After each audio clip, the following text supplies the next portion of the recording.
Meron lang po akong mga babasahin na mga quotes.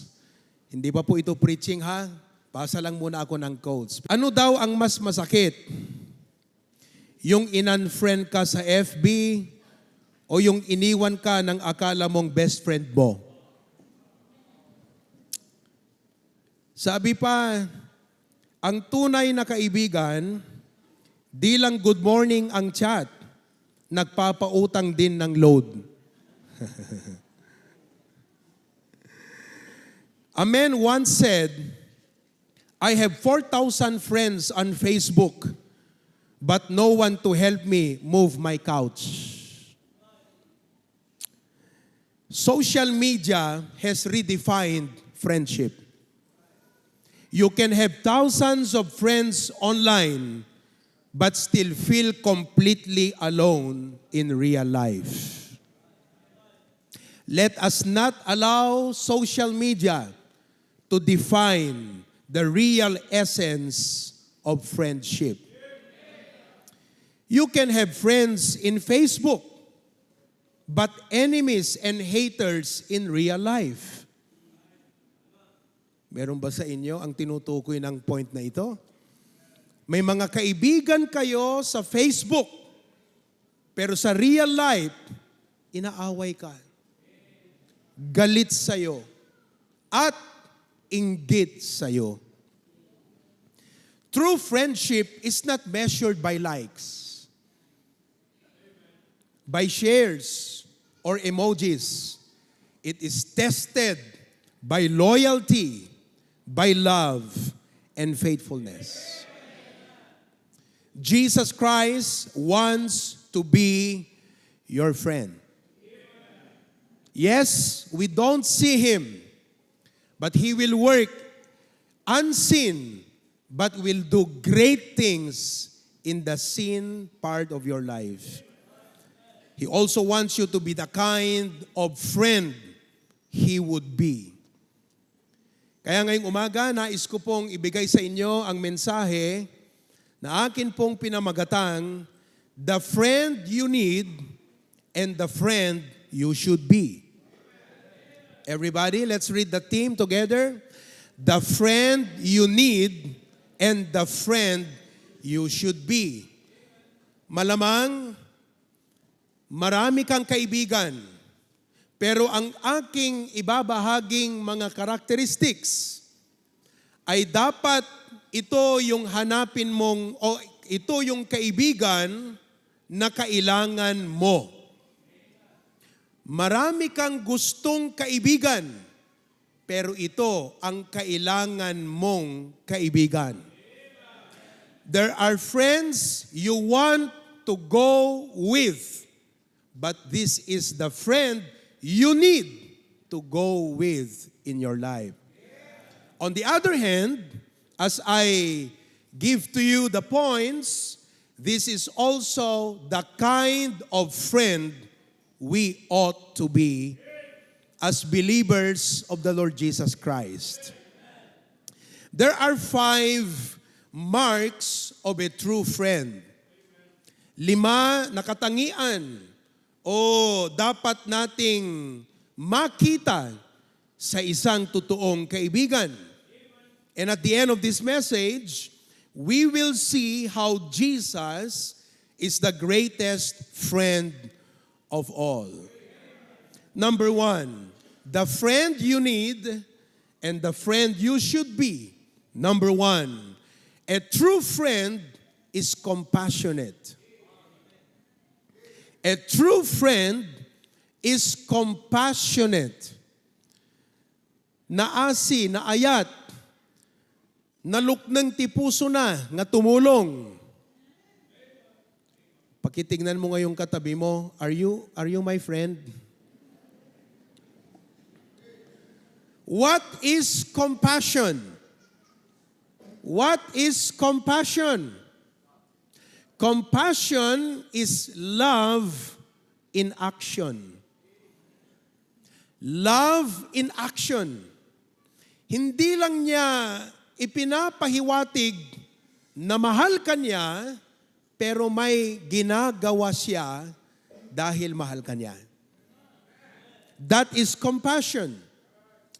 For example, in Mark chapter 2, verses 1 to 5, let me read to you. And again, he entered into Capernaum after some days. And it was noised that he was in the house. That is Jesus Christ. And straightway, many were gathered together, in so much that there was no room to receive them. Puno, siksikan po ang tao. Sikat na sikat ang Panginoon. And he preached the word unto them.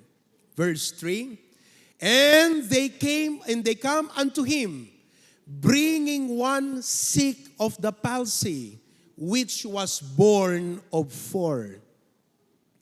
Yung kaibigan hindi makabangon, paralisado. Yung 4 niyang kaibigan, hindi lang po naawa sa kalagayan ng kanilang kaibigan. Gumawa ng paraan para gumaling ang kanilang kaibigan. Ganyan po ang totoong kaibigan. Hindi lang sabi na mahal ka niya, pero tutulungan ka niya sa problema mo. Verse number 4.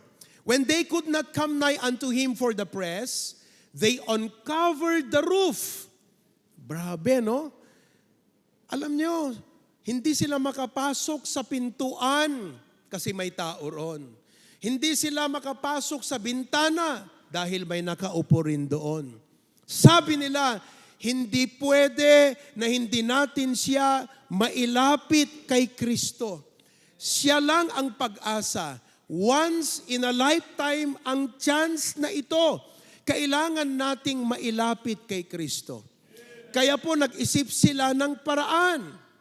Pumunta sa taas, binutasan po nila yung bubong. Ibinaba ang kanilang kaibigan doon sa mismong harapan ni Kristo.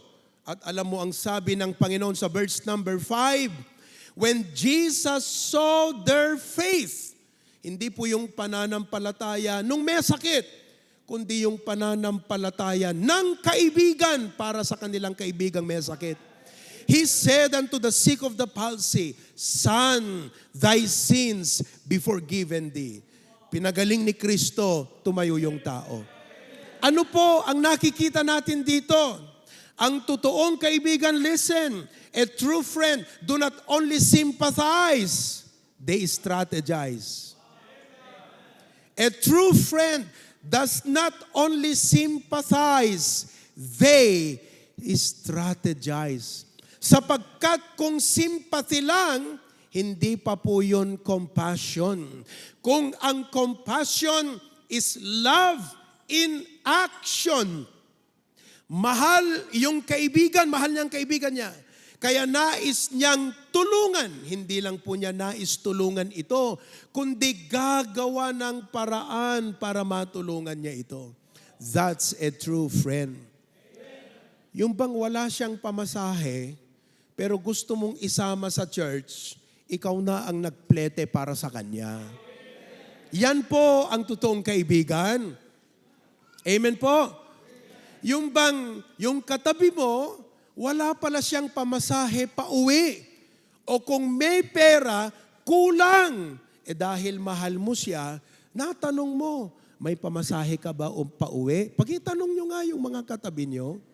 Lalo kung bisita yan, ha? May pamasahe ka ba pa uwi? Dahil totoong kaibigan ka at sinabi niya, wala nga po eh. Anong sagot mo? I'll pray for you. Sympathy yun. Pero hindi compassion. So ipinapaunawa ng Biblia sa atin na ang katangian ng totoong kaibigan, hindi lang po emotional, kundi tumutulong talaga actual. Let's be that kind of friend. And I'm telling you, that's the kind of friend you need. I told you a while back, marami kang kaibigan. Pero ang kailangan mong kaibigan, yung tutulungan ka talaga. Kaya nga anong sabi nung nasa Facebook, I have 4,000 friends on Facebook, but none of them want to help me carry my couch. Alin doon ang kaibigan? Kaibigan lahat, pero hindi pa mabuti at totoong kaibigan. These men did not just feel sorry for their paralyzed friend. I feel sorry for you, friend.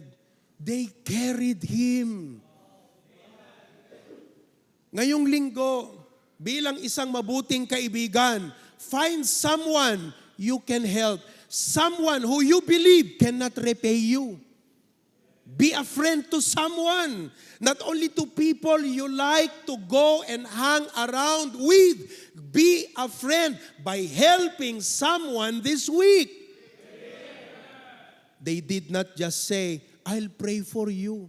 They took action, climbed the roof, and made a way for their friend to be healed.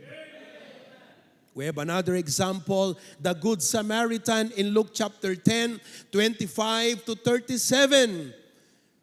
Huwag na nating basahin ito. Meron pong binugbog na tao, ninakawan at iniwan na nakahandusay. Tama po ba yung Tagalog ko? Doon sa tabi ng kalsada na halos siya'y mamatay na, mga kapatid. Dumaan po yung pare, naawa, pero hindi niya tinulungan. Hindi po yun compassion. Dumaan yung Levita, naawa, pero hindi tumulong. Dumaan po yung Samaritano, tumigil, tinulungan. Dinala sa ospital, binayaran ang lahat ng bill. Yun ang compassion. Mga kapatid, it's time that we learn like Jesus Christ, our Lord. He's very compassionate. Hindi lang niya tayo minahal. Binigay niya ang buhay niya para iligtas tayo. Para tayo ay makaligtas sa kapahamakan ng impyerno at makarating tayo sa langit. He did not just say, I love you. He died for you. That's our model. He is our Lord. Gayahin natin ang ating Panginoong Jesucristo. And let the unsaved people see Jesus in our lives. Jesus is our compassionate friend. He does not only see our pain, He is ready and willing to help you. Kung ngayon po ay may pinagdadaanan kayong masasakit, pinagdadaanan po kayong misery, confusion, emptiness, pangangailangan, problema, pighati, umiiyak ka na walang nakakaalam, alam ng Diyos at hindi niya lang alam, nakahandang umalalay sa iyo. Like Jesus, let Jesus be your friend today. And like Jesus, let us be that kind of friend who will help someone. Make that your goal this week, mga kapatid. Umuwi tayo mamaya. Hanap po kayo ng pwede nating tulungan. Huwag lang po tayong sumama doon sa mga gustong-gusto nating mga kasama. Maging kaibigan tayo doon sa mga nangangailangan sa atin. A true friend is compassionate. Number 2. A true friend is unwavering. A true friend is unwavering. Sabi po ng banal na kasulatan sa Proverbs chapter 17, verse 17, a friend loveth at all times. Ibig sabihin, kaibigan mo siya, mahal ka niya sa lahat ng panahon. Ibig sabihin, hindi po siya nagbabago. A true friend is unwavering. Ang problema po ay may mga tinatawag na fair weather friends. Sino po ang mga fair weather friends? They are the good times only. Pag wala ka nang maibigay na good time sa kanila, iiwan ka na. Nakakalungkot pero totoo ang nangyari doon sa prodigal son. He was abandoned by his friends. Imagine, mga kapatid, yesterday kung baga, he was surrounded by laughter, by women, by parties. Today, kumbaga, he is alone, sitting with the pigs, eating their food. That's what happens when you have the wrong friends. These are what we call the party friends. Ito yung mga kaibigan na nandyan pag nagpapakain ka. Pero hanggang dun lang sila. Amen. Palibre lang ng palibre. Amen. Maglibre ka naman. Opo. Pag wala ka ng pera para ilibre siya, ayaw na sa'yo. Hindi po yun true friend. Meron ding mga tinatawag na seasonal friend. Pareho din siyan. Meron ding mga they are there when they need you. Kaibigan mo kasi may kailangan sa'yo. Ang bait-bait, lapit ng lapit, text ng text. Bakit po? Dahil may pakay. May kailangan sa'yo. Hello? Oh. Mas matindi to. How about the envious friends? Ito yung mga kaibigan na imbes na makigalak at makituwa, makiselebrate sa tagumpay at blessing mo, na iinggit sa'yo. Oh. Meron ba kayong mga ganong kaibigan? Hello? Instead of celebrating, they compete with you. Oh, nung mahirap ka, kaibigan ka nila. Pero nung umangat ka, aba, hindi ka niya na kaibigan kasi nainggit na sa'yo. Masama na ang tingin sa'yo. Oh, nagva-vibrate na yung bibig niya pag nakikipag-usap sa'yo sa grabing inggit. Hello. Oh. Mga kapatid, sapagkat ang topic nating the friend you need and the friend you should be. Alam mong kailangan mong kaibigan, yung masaya pag may blessing ka. Yung nakikipag-praise sa Panginoon pag pumupuri ka rin sa Diyos. Yung nagko-congratulate sa'yo pag na-promote ka. Yung nag-amen sa mga tagumpay mo.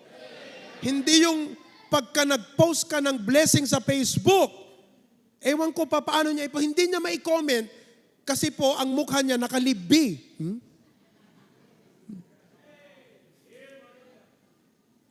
Ang kailangan mong kaibigan, yung makikipag-celebrate sa tagumpay na binigay ng Diyos sa'yo. Kaya kung gayon, dapat lahat tayong mga Kristiyano, matuto tayong maging ganong klaseng kaibigan. Ano naman, kung yung katabi mo nakabili ng bagong sasakyan ngayon, o di sabihin mo sa kanya, praise God. Dapat po ang mindset natin bilang kaibigan, ang tagumpay ng isa, tagumpay nating lahat. Ang pag-angat ng isa, parang pag-angat na nating lahat. Naalala ko nung pinag-pray ko yung kotse ni Brother Noel doon sa Australia. Sabi ni Brother Aldrich, bago ako mag-pray, sabi ni Brother Aldrich, Brad, sabi niya, alam mo, itong joy ko, Brad, para sa'yo, parang ako yung may kotse, Brad. Hello? Kaya bawas-bawasan niyo po yung kakasana all niyo. Yan po ay pasimula ng inggit. Bawas-bawas ang pagsasana all. Simulain po yan ng inggit. Uy, sana all. Hello? Huwag ka nang magsana all.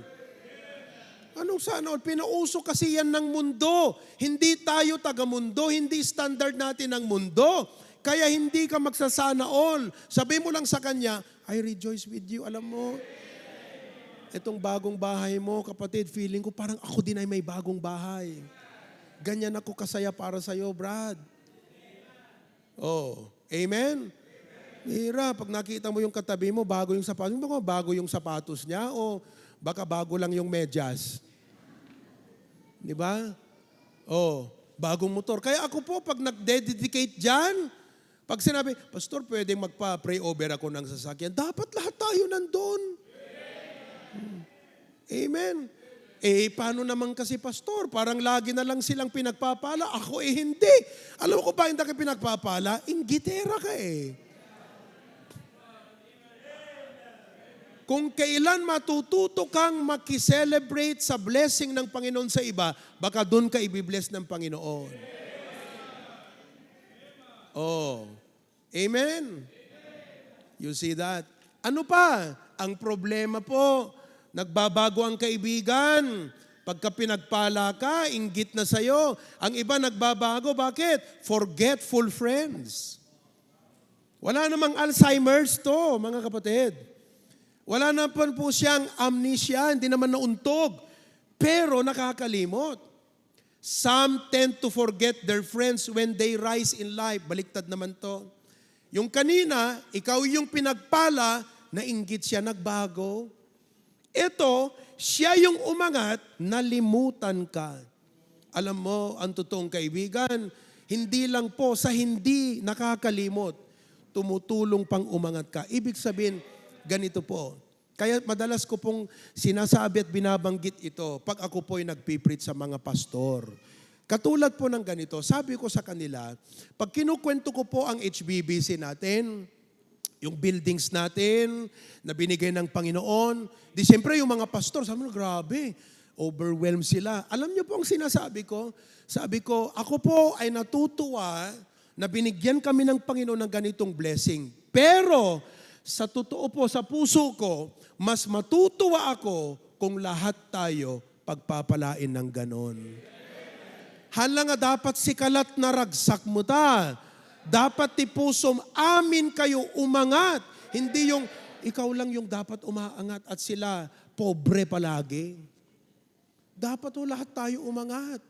Kaya yung medyo mas nakaangat na po ng buhay dito, ipag-pray nyo naman yung mga iba para umangat din. Yung mga may sasakyan na, ipag-pray nyo naman yung mga iba para magkasasakyan na rin. Yung mga tumama na ng loto, Alam nyo si Joseph, at saka si Joseph po, at saka yung cupbearer ni Pharaoh. When Joseph helped the cupbearer, nasa bilangguan pa lang sila noon eh. Naging magkaibigan po yung dalawa. Ininterpret ni Joseph yung panaginip ng cupbearer. When he got back to his position, sabi ni Joseph, wag mo kong kalilimutan ha. Pero alam nyo, nakalimot yung kaibigan. Pero ang Diyos magaling. Kahit pala nakakalimutan ka ng tao, wag kang maging bitter. Kasi hindi ka nakalimutan ng Diyos. Nakalimutan po siya ng cupbearer, pero hindi po siya nakalimutan, hindi siya iniwan ng Diyos. Kaya ano po? Isang araw, nagbigay ng panaginip ang Diyos kay Paraon. Sabi niya, may panaginip ako. Hindi ako makatulog. Hindi ako mapakali. Ano kayang ibig sabihin nun? Ang sama ng panaginip ko.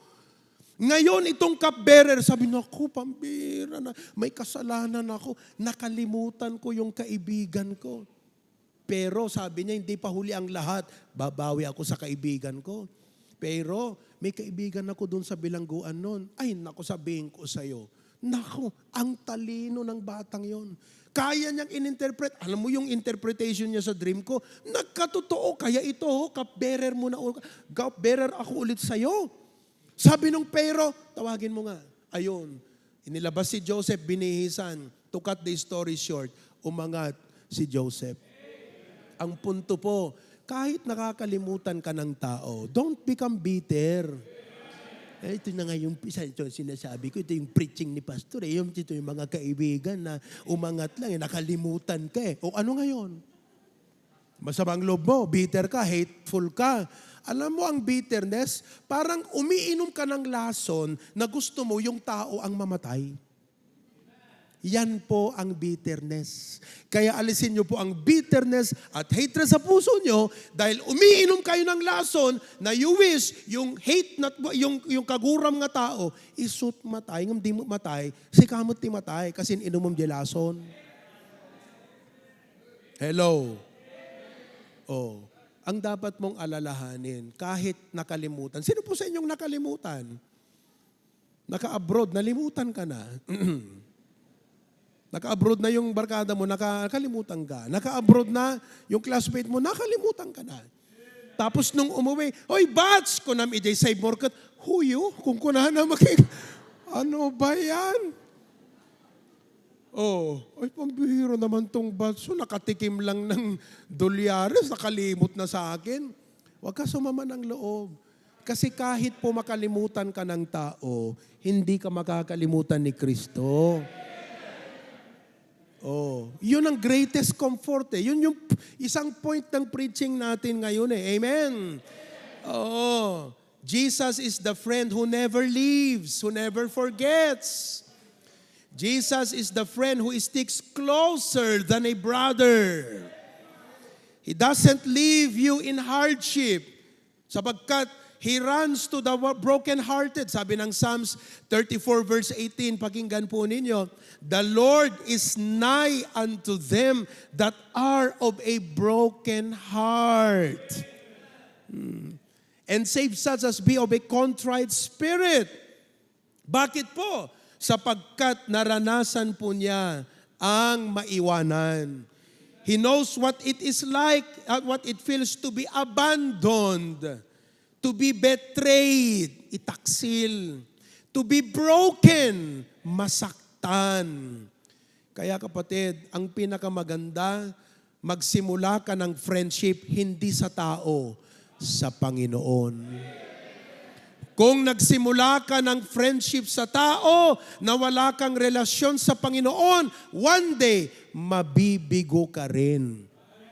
Kaya bago ka magsimula ng friendship sa tao, magsimula ka muna ng friendship mo sa Panginoon. Jesus is unwavering. Ang sabi po ng Panginoon, He is the same yesterday and today and forever. He is your friend in the mountaintop ng buhay mo. Siya rin ay kaibigan mo in the valley of your life. Siya po'y parang payong, hindi lang shade sa init, siya rin po ay shade sa ulan. That's our Lord Jesus Christ. Kaya kung ikaw ay bisita at nandito ngayon, sana ito ay dalhin mo pa uwi. Tama yung sabi ni Pastor. Tama yung nakalagay talaga sa Bible. Bago ako magsimula ng pagkikipagkaibigan ko sa tao, pwedeng mamatay yan, pwedeng magbago yan, pwedeng lumipat pa yan. Dapat ngayon, magsimula muna ako ng relasyon at friendship ko sa Panginoon. Amen! Number 3. Are you enjoying? Are you learning? Number 3. A true friend is fun to be with. Masayang kasama. Fun to be with, not funny. Okay? Fun to be with. Siyempre, you need to be funny also, di ba? Life is hard enough. Your friend should not make it harder. Amen? Oh. A true friend brings joy. Ang ganda po. Alam mo, marami tayong mga kaibigan, pero ang kailangan mong kaibigan, yung kaibigan, mga kapatid, na makakapagbigay ng totoong kagalakan sa puso mo. Kailangan mo ng kaibigan na kaya ka rin niyang patawanin. Paunin mo tatak, pay so tibiyagan no na kami so uteng akang kanayo no na yan. Oh. Hello? Oo. Amen. Siyempre, hindi yung katatawanan na walang kwenta din, ha? Yung okay lang. A merry heart is a medicine. You see that? Oh. Kailangan mo rin ng kaibigan na mag-e-encourage sa'yo. I know you have many friends, but the friend that you need is a friend who is there to encourage you. And sometimes, we take these friends for granted. Because we want to be with many friends. There are friends who are there to encourage us, but we take them for granted. Sila pala yung mga God-sent na magbigay ng totoong encouragement at challenge sa ating buhay. Alam nyo ba, Jesus was not boring. Hello? Tignan mo yung katabi mo, parang boring siya. Okay? Di man lang makaisip ba yan? Amen. Bakit ko po nasabi, Jesus was not boring? Mahal po siya ng mga bata eh. Sino po sa inyo gustong-gusto kayo ng mga bata? Hindi ka boring. Kasi kung boring ka, tatakbuhan ka ng mga bata. Iiwan ka ng mga bata. Kayong mga nagtuturo ng mga kids, subukan yung tumayo doon. At sabihin nyo, kids, the Bible says, in Ephesians chapter 1, verse number 12, awan nagsuya abdegi jo ubinga. Pero pag sinabi mo, mga bata, sinong gustong magkaroon ng chocolate? Kami po! You're fun. Kaya alam nyo, naniniwala ako, nilalapitan po ng mga bata ang Panginoong Hesukristo. Tapos sabi ng mga disipulo, alis kayo mga bata rito. Alis kayo mga bata rito. Anong sabi ni Jesus? Huwag niyong pigilan ang mga bata na magsilapit sa akin. Oh, kaya hindi boring ang Panginoon. Oh, mga magulang, huwag tayong maging boring masyado sa mga anak natin. Walang nag-amen. People invited him to wedding. Biruin nyo yan. Inimbitahan pa siya sa kasalan. He spent time with his disciples, eating, sharing life together. By the grace of God, let's be the kind of friend who brings joy and encouragement into others' lives. Everyone is fighting a battle you know nothing about. Uwi ka ngayon. Ngitian mo lang yung mga, alam nyo, itong fun, simple lang yan eh, ngumiti ka. Pastor, hindi ko practice. Eh di practicein mo.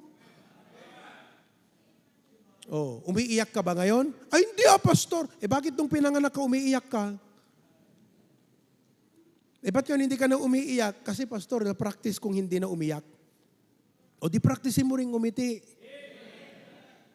Ingkay ta tiyendaan. Hangkay mo tagbisbiso uta kakabsat. Oh. Adagla ko taga paninaan. Manuta okra na. Kuna mo ta. Nakaisam ka. Naginadjila ko na. Taga ano ka? Paninaan. Ay, wis umulang panginaan. Ada taga paninaan dito. Sorry Smile. Oh. Hindi mo lang alam, may problema yon. Ikaw lang yung taong umiti sa kanya sa araw na yan. Tulong yon. Oh, ingka gasolina. Siyempre, dami mo ring problema, di ba? Tapos maya, kinat ka kanina sa traffic. Galit na galit ka. Nagparking ka sa gasolinahan. Anong kasalanan nung gasoline boy? Ba't ka nakamisuot sa kanya? Walang kasalanan yun. Hindi naman siyang nag-cut sa'yo. Oh. So ngayon, ano mo yung composure mo. Sabi niya, sir? Pultang! Galit ka sa kanya. Hindi naman siya nag-cut sa'yo. Sir, automatic o di ko nadanawan? Automatic o sagad? Ano pa na kunam kanya? Di ba? Sabi nga niyan, sir, full tank. Kumusta ka?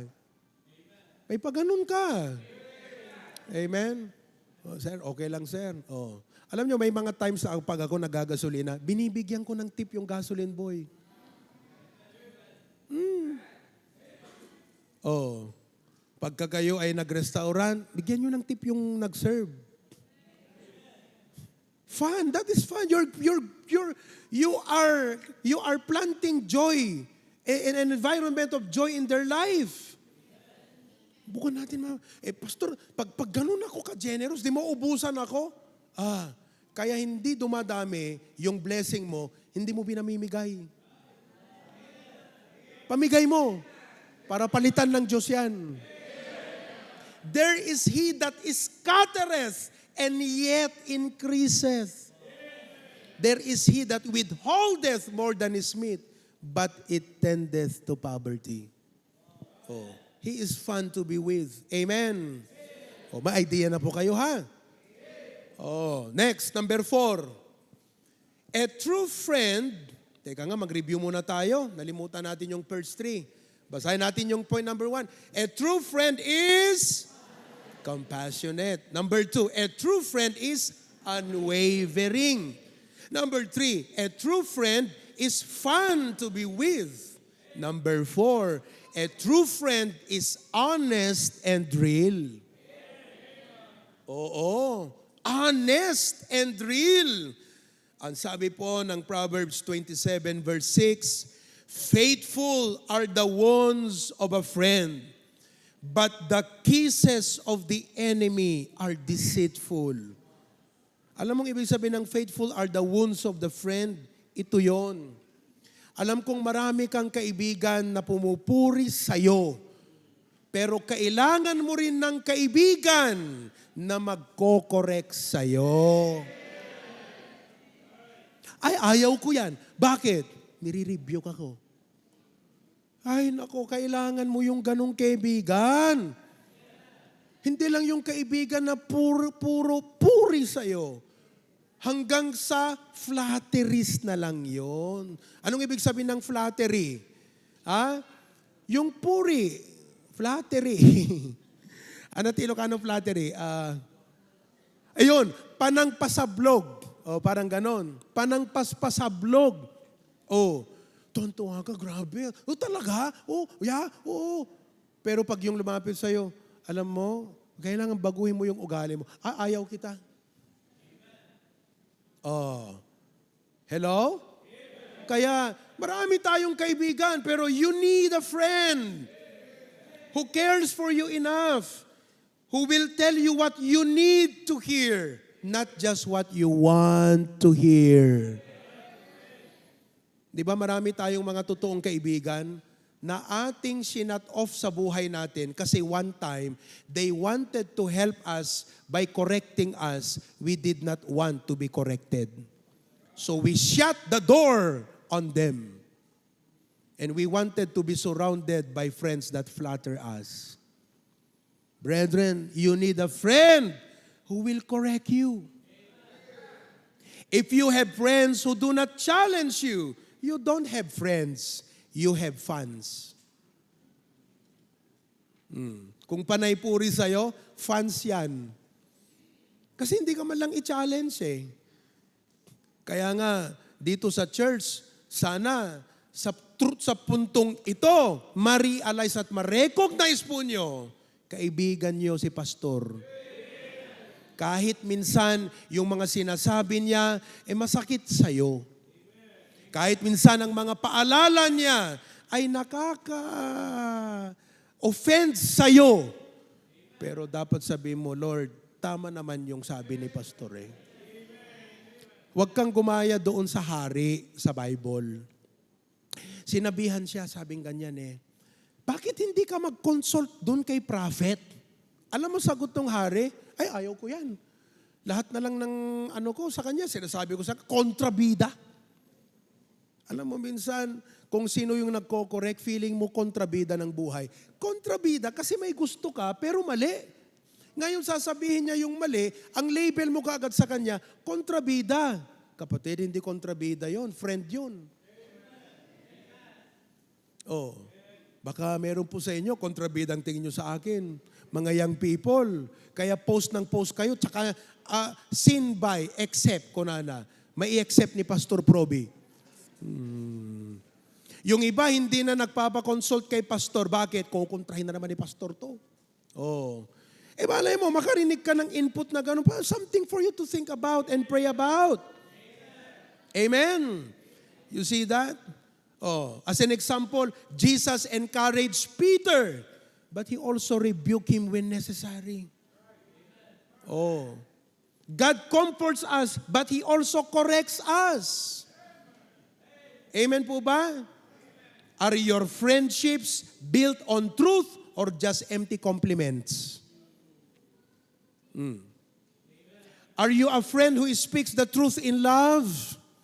Ikaw naman kasi pag mag-correct ka, medyo dahan-dahanin mo naman. Lalo kung kaibigan mo yan.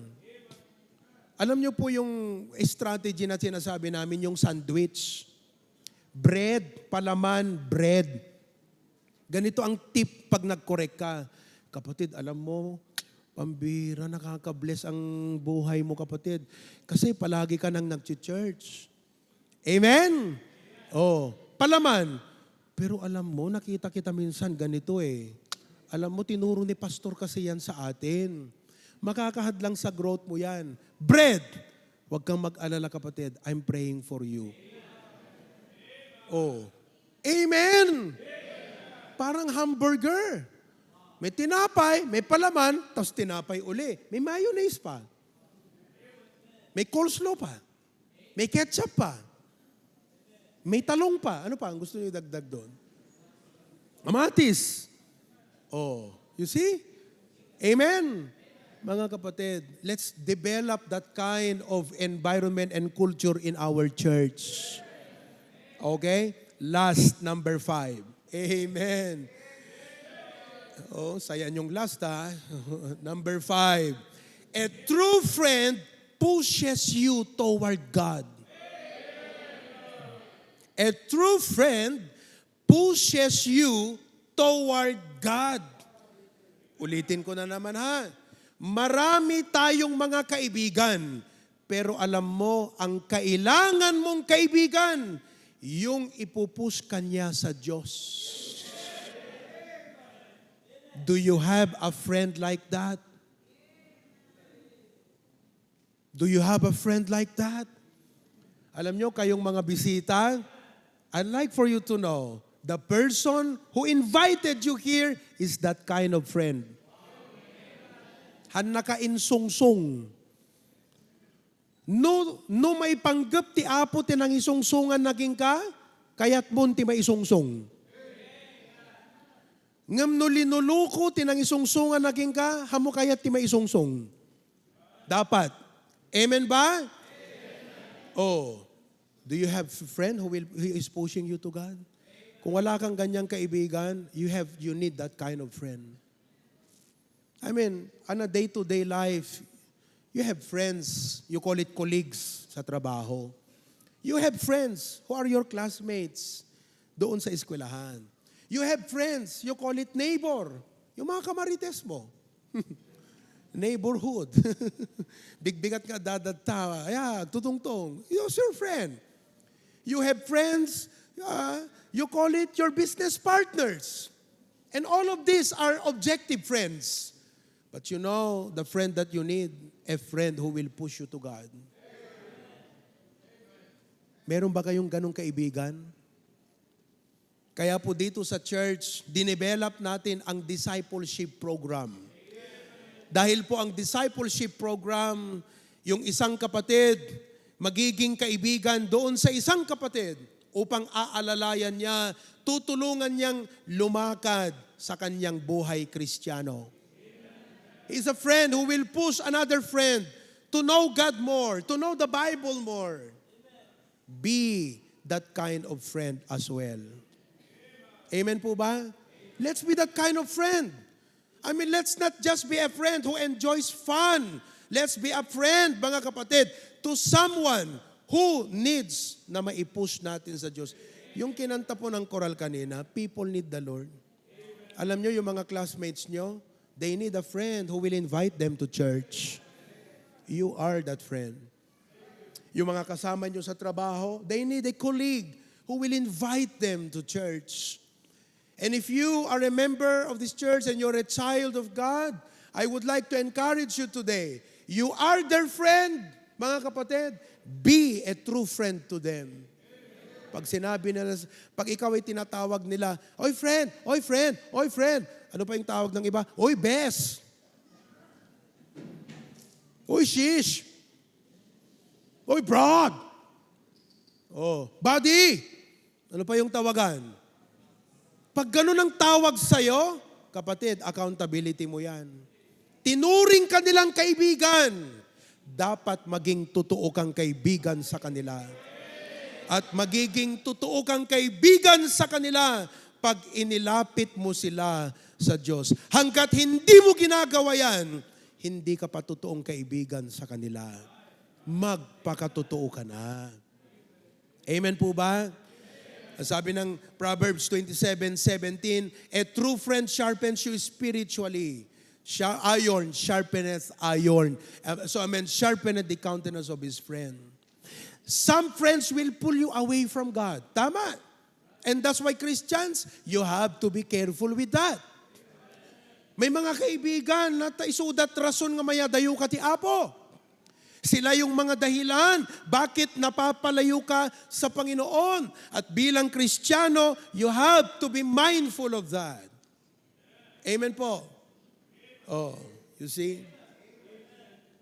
Kaya kung babalikan natin yung 4 friends, they did not just carry their friend. Okay sana yung, kapatid, bubuhatin ka namin. Pero alam yung ginawa nila, hindi lang nila binuhat yung kaibigan nila. Dinala kay Kristo. Alam nyo po, ang moral lesson dyan, mga kapatid, the best gift that you can give to your friend is to lead them to Christ. Ito pa ang moral lesson dyan. A real friend does not only help you live better, he will help you live for God. Maraming mga tao na makatulong sa'yo na umasenso ang buhay mo They help you live better. Good. If you have a friend like that, tinulungan ka niya paano magnegosyo. Amen. Tinulungan ka niya paano umangat ng business. Amen. Tinuruan ka niya sa mga skills na alam mo ngayon. Amen. Good to have that kind of friend. Pero, kailangan mo din ang kaibigan na tutulungan ka paano mamuhay para sa Panginoon. So if today you are enjoying a circle of friends who rejoice with you in your good times, who is with you in your bad times, you're rejoicing with a circle of friends who live you, who help you live better, it's about time as well that you need a friend. Hindi lang yun ang dapat exclusive friends mo. Dapat may friend ka rin ngayon na siya tutulungan ka na maglingkod sa Panginoon. Magdi-disciple sa'yo, bibisitahin ka, ifa-follow up ka, ite-text ka, tatawagan ka, kukumustahin ka, aalamin kung saan ka paglingkod dahil wala ka sa church. Kailangan mo ang kaibigang ganyan. And all of God's people say, the ultimate friendship is Jesus. Like to congratulate our SAF PNP in Pasukin. Ipakita mo nga ulit. Nakakatuwa yung mga ating mga officers. Maganda po na may mga kasama kayo dyan ngayon. Pero ang true friend na maganda dyan sa inyo ngayon ay si Pastor Bear. Nandiyan pa ba si Pastor Bear? Bumalik na yata doon sa kapilya. Andun. Sir, ayan si Pastor Bear. True friend yan. Magkaroon kayo. Kayong mga young people, hindi lang mga basketball ang kaibigan nyo. Pang-sports yan. Kung may mga pang-inom na mga friend, iwan nyo yan. Pero hindi lang dapat mga pang-basketball ang mga kaibigan nyo. Dapat may kaibigan kayo na tutulong sa spiritual life nyo. Amen? Kaya ngayon, as I close mga kapatid, listen to me now. Jesus is the greatest friend you will ever have. Sinabi ko kanina, bago ka magkaroon at magsimula ng friendship sa kapwa, simulan mo muna ang friendship sa Panginoon. He is compassionate, He is faithful, joyful, truthful. He proved His friendship on the cross. Anong sabi po ng John 15:13? Greater love, binasa po ito kanina sa Bible reading. Greater love hath no man than this, than a man lay down his life for his friends. Yes, marami kang kaibigan.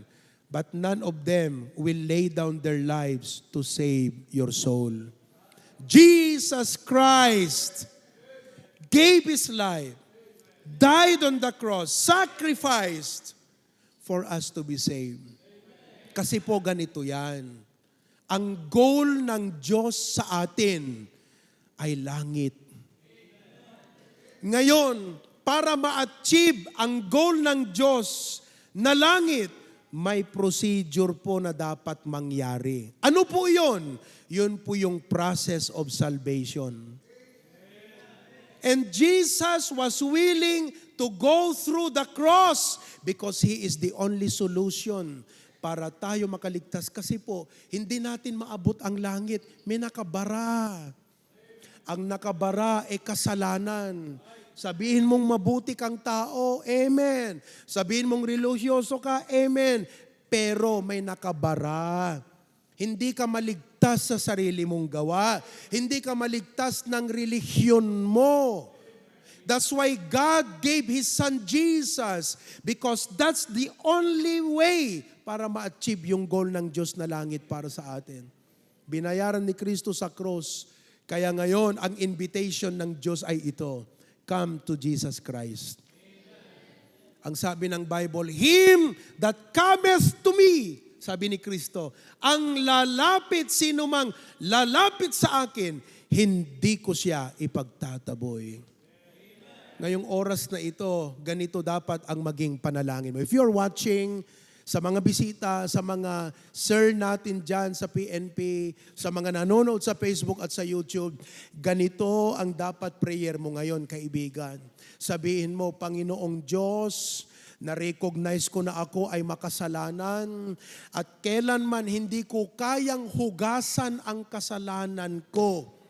Pero salamat na si Jesus namatay sa krus, nadanak ang kanyang dugo bilang offering at sakripisyo at sa kanya lamang ay aking matatanggap ang kapatawaran ng kasalanan. Kaya sa oras na ito, buong pananampalataya, tinatanggap kita, Panginoong Jesucristo, na aking tagapagligtas. You cannot clean your sins away. Only Jesus can grant cleansing and forgiveness of sin. Not Mary, not Saint Peter, not Saint Paul, not Saint John. It's only Jesus Christ. And today, magsisi ka. Ang sabihin mo, Panginoon, dati enjoy ko ang kasalanan. Pero nung ma-realize ko, nakakatakot pala ang epekto at consequence ng kasalanan. Ngayon lumalapit ako sa iyo para iligtas mo ako. Panginoon, dati akala ko relihiyon na makakapagligtas sa akin. Akala ko yung mabubuti kong gawa. Naniniwala ako doon. Akala ko yun ang panigurado sa buhay ko. Pero na-realize ko, hindi pala yun. So I'm coming to you, Jesus Christ, and I receive you as my Savior. Don't waste this day. Hindi aksidente na nandito ka. Hindi aksidente na nanood ka. Today, God met with you. He is your real friend. If you ask Christ to be your Savior today, He will be your Savior for all of eternity. Would you like to receive Christ today? Tumayo po tayong lahat. Let's have every eyes be closed, every head be bowed. We would usually invite people to come forward. Pero this time, dahil marami po tayong mga nanonood, na mga bisita at guests, nais ko po na kayo, mga bisita namin, imbitahan ko sa panalangin ito. Panalangin ng pagtanggap kay Kristo bilang personal na tagapagligtas. Bow your head and close your eyes. I want you to pray right now. In your prayer, you say these words na may pananampalataya. Sabihin mo, Panginoong Diyos, marami pong salamat sa napakagandang mensahe. Nire-recognize ko, Panginoong Diyos, na ako ay makasalanan. Pero nung maunawaan ko, ang consequence ng aming kasalanan, at na hindi ko kayang iligtas ang aking sarili. Panginoong Jesus, ako'y lumalapit sa iyo. Salamat na ikaw ay namatay sa krus, inilibing at nabuhay muli. Sa oras na ito, Panginoong Hesus, tinatanggap kita bilang aking personal na tagapagligtas ng aking buhay. Thank you, Jesus, for the gift of eternal life and for saving my soul. Thank you for being my true friend. Amen.